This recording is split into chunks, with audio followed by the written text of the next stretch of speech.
reporting on the games you love by people who love to game. The MMO Reporter Network. You find yourself in the audience at Blizzcon 2013 and they announce Warlords of Draenor, the new World of Warcraft expansion. What can you expect? Of course, a new continent, a new world, Draenor. You're going to be able to have housing, woot, build and upgrade your own garrison, new character models so you can look brand spanking new. Level cap is going to be raised to 100. You're going to get new dungeons and raids, new monsters, new world PvP zones, new items and rewards, hundreds of new quests, and you're going to be able to boost to 90 and play immediately. Now, let's join this announcement already in progress.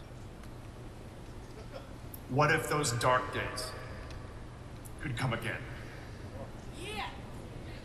What if a pantheon of the most vicious villains ever in Warcraft could threaten our homes, our lands, our way of life all over again?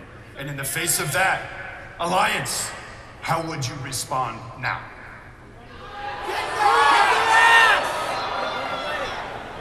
There was a few suggestions. Can you guys repeat? I know how you'd respond. With righteousness and honor. Weapons primed.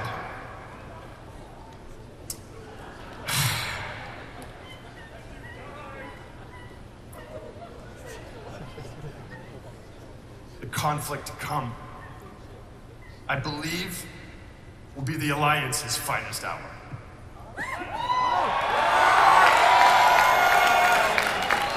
The dark days ahead will test you.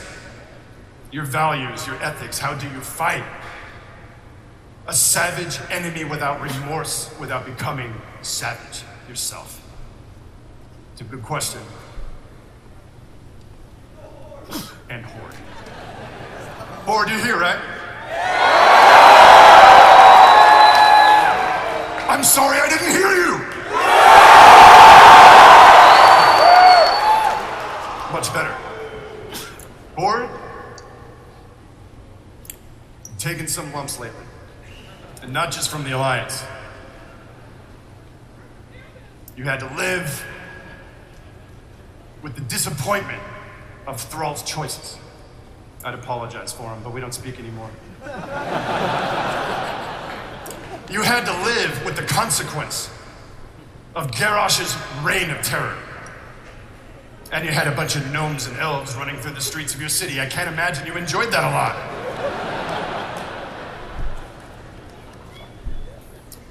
But in the face of all that, Horde, under the leadership of Vol'jin, you have a chance. You have a chance at a new start. A chance to redefine yourselves in this brave new world.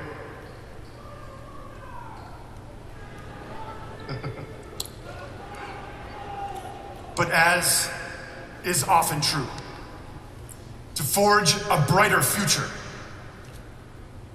sometimes you must confront the ghosts of the past. And I believe in the adventure to come, Horde, there will be honor to be served, and there will be asses to be kicked. There will be much heroism for all.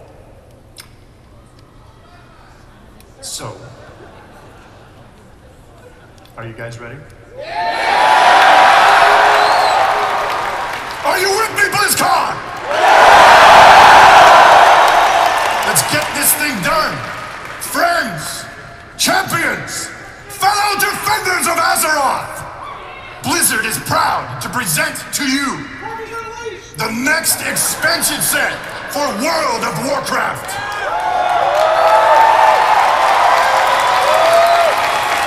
We call it Warlords of Draenor!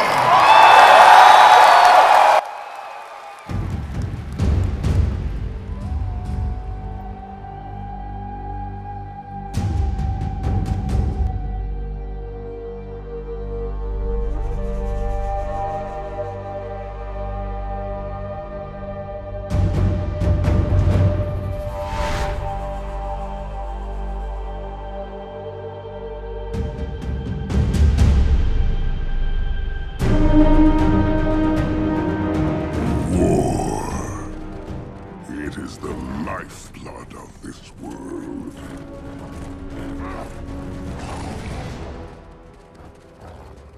We are its children.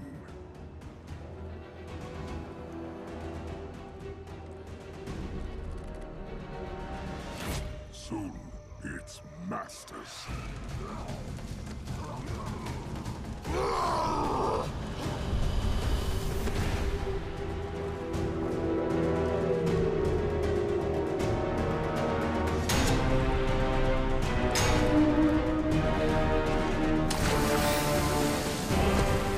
Ours is a legacy of conquest.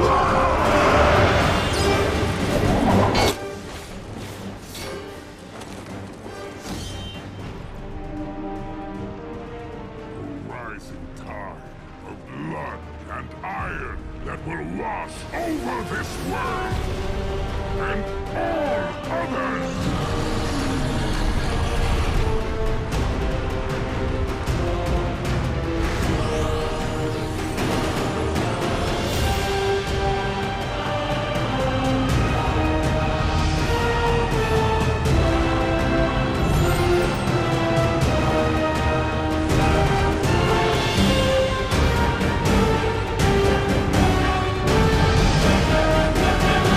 Our bond is iron. Our will unbreakable. Who will stand against us?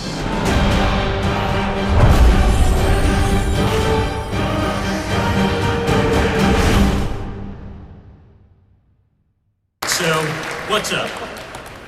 You know, Chris has been talking about this expansion takes place on Draenor.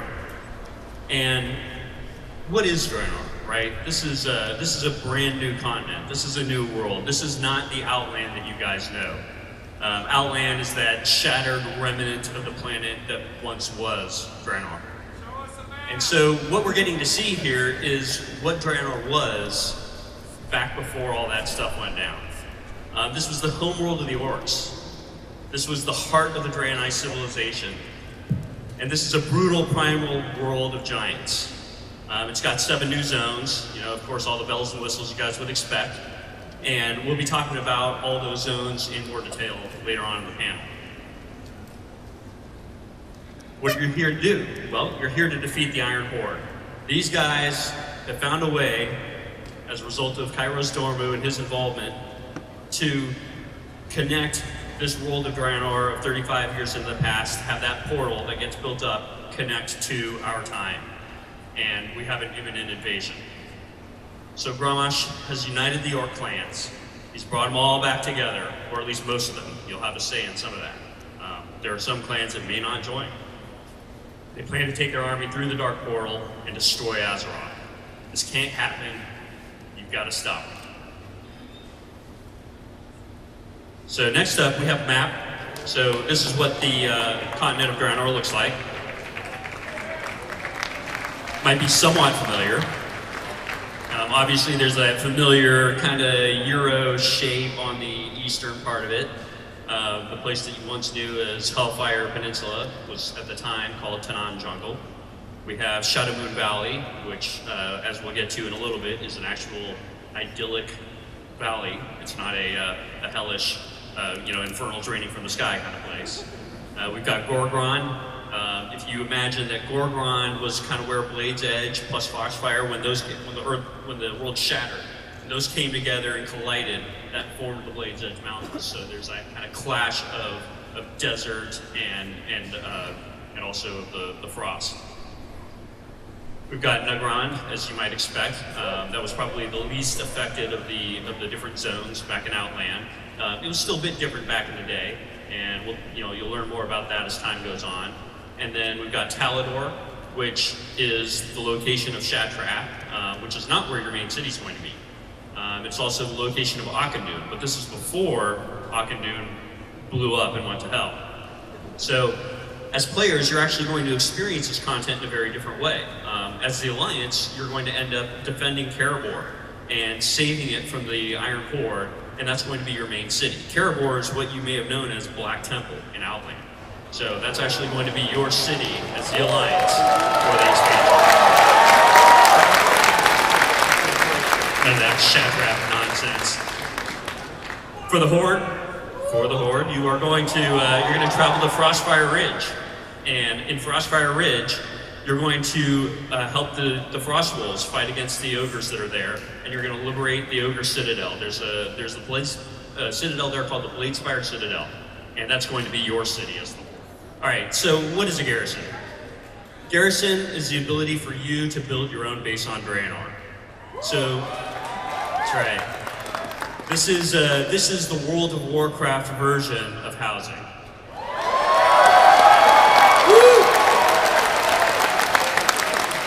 This isn't a cottage in a faraway instance corner that doesn't actually exist in the world.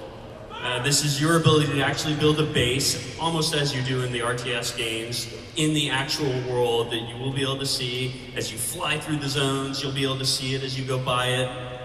You'll be able to invite your friends to come and see it if they want to. We'll even give you reasons to trade resources, stuff like that. But this is a full-on base.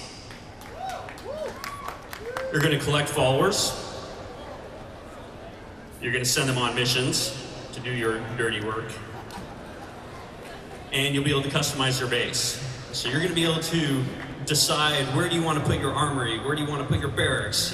Do I want to have a mage tower, do I want to have an infirmary, do I want to build stables, or what profession buildings am I going to build? So you're going to have a lot of different plots, and you're going to be able to pick and choose. You're even going to be able to pick which zone you want your base to be in. So a bunch of the different zones out there. A lot of the zones throughout Draenor support the ability to build a garrison. So if you decide that you want your garrison to be in the hard zone of Gorgron, then that's what you can decide. If you want it to be in the idyllic Shadowmoon Valley, then that's what you can decide. You get to pick. And finally, you'll even get offline progression. So while you send your followers off on missions, let's say you assemble a group of 10 followers and send them off on a raid, well, that might take a week. And you might come back a week later and see what they got for you. Or you might send some guys off on a dungeon and see what they got for you the next day. Or you might send some guys off on some quests and see what they got for you in a couple of hours.